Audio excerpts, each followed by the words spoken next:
नमस्कार साथियों। अपने हरियाणा में कहा जाता है कि भगवान के घर में देर होती है, अंधेर नहीं। ठीक यही बात मैं न्याय के मंदिर के बारे में भी कहता हूं। और न्याय के सर्वोच्च मंदिर देश की सुप्रीम कोर्ट ने मेरी बात को फिर सच साबित कर दिया है।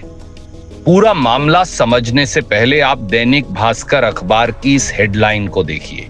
हेडलाइन है, खनन माफिया पर कार्रवाई न करने पर हरियाणा सरकार को सुप्रीम कोर्ट की फटकार।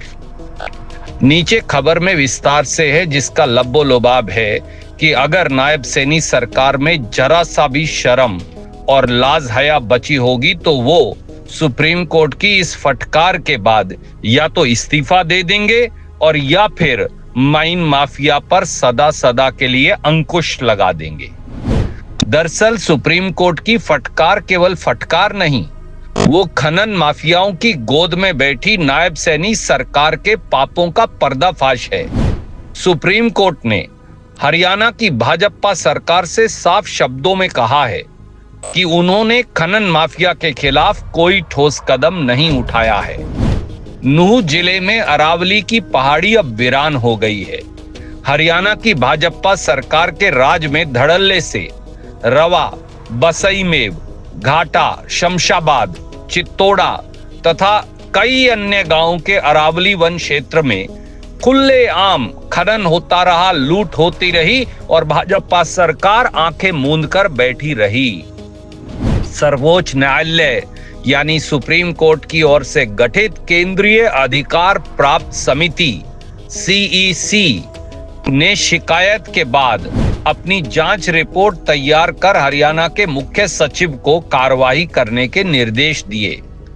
पर जब सैया भये कोतवाल तो डर काहे का। खनन माफिया द्वारा बनाए गए अवैध रास्तों को भी अर्थ मूवर से खोद दिया गया। यही पैमाइश के बाद यह स्पष्ट हो गया कि पहाड़ी के जिस हिस्से में अवैध रूप से खनन हो रहा था वह हरियाणा के हिस्से में था। याद करिए, नायब सैनी जी और उनकी सरकार कहती रही कि यह हरियाणा में है ही नहीं।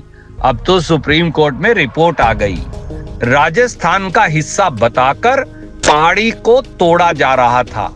कई जगह तो बम से उड़ा दिया गया, जिससे हरियाणा को 22 अरब रुपए के नुकसान होने का अनुमान है। मैंने पहले भी आवाज उठाई थी कि कैसे खनन माफिया पूरा का पूरा पहाड़ खा गए और बीजेपी के नेता और मुख्यमंत्री नायब सैनी सोते रहे।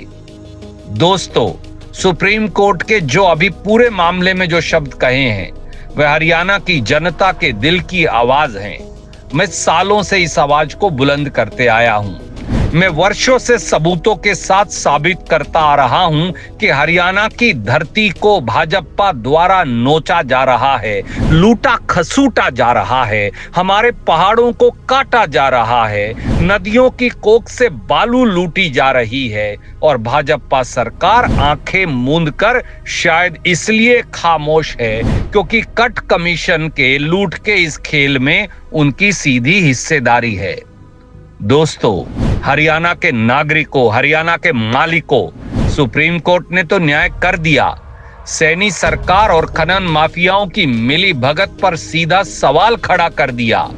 अब हमें मिलकर इस सवाल का जवाब देना है। हमें सैनी सरकार को नायब सैनी जी से और उनकी भाजपा की सरकार को कटघरे में लाकर पूछना है कि आखिर वो किस हक से हमारे पहाड़ों और नदियों की हत्या कर रहे हैं। याद रखिए हरियाणा के लोगों, हरियाणा वासियों, मेरे भाइयों बहनों, याद रखिए कि अगर इस महम मौके पर आप चूक गए तो फिर हमारे हरियाणा के पहाड़ केवल किताबों में बचे रहेंगे और नदियां किसी मानचित्र का हिस्सा बनकर रह जाएंगी। मुझे इससे ज्यादा कुछ नहीं कहना क्योंकि हरियाणा के लोग खुद समझदार हैं। नमस्कार, राम राम, जय हरियाणा, जय हिंद।